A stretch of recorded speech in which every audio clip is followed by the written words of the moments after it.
ధనము ఇవ్వలేనటువంటి సంతోషము, లోకములో పొందుకునేటువంటి ఆత్మలో నెమ్మది ప్రభు అని యేసు క్రీస్తునందు దొరుకునని మీకు స్పష్టంగా తెలియజేస్తున్నాను. ఆ స్త్రీ యేసు ప్రభు దగ్గరికి వచ్చినప్పుడు ఆమె కన్నీళ్ళు విడుచుచు పశ్చాత్తాపడుతున్నటువంటి విధానాన్ని ప్రభువారు చూచి, అమ్మా నీ పాపములు క్షమించబడి ఉన్నవి అని చెప్పి, ఇక ఏ పాపమును చేయకుము అని చెప్పి ఉన్నారు. ఆయన పాపములను క్షమించి పంపించడం మాత్రమే కాదు, ఇక ఏ పాపమును చేయవద్దని స్పష్టంగా పలుకున్నారు.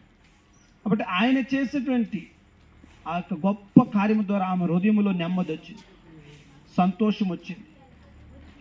యేసుక్రీస్తునందుకు ఈనాడు ఎందరు వస్తారో వారందరి జీవితంలో గొప్ప శాంతిని ఆయన అనుగ్రహించేటువంటి వారు.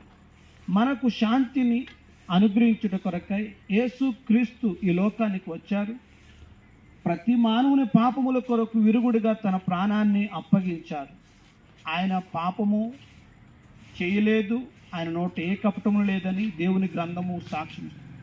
ఆ మహోన్నతుడైనటువంటి ప్రభువారు మరణించి తిరిగి మూడో దినమున లేచి మన పాపములకు పరిహారం ఇచ్చారు, మన ఆత్మకు శాంతినిచ్చారు. అందుకనే దేవుని గ్రంథం అంటుంది, యేసు మన పాపములకు శాంతికరమై ఉన్నాడని.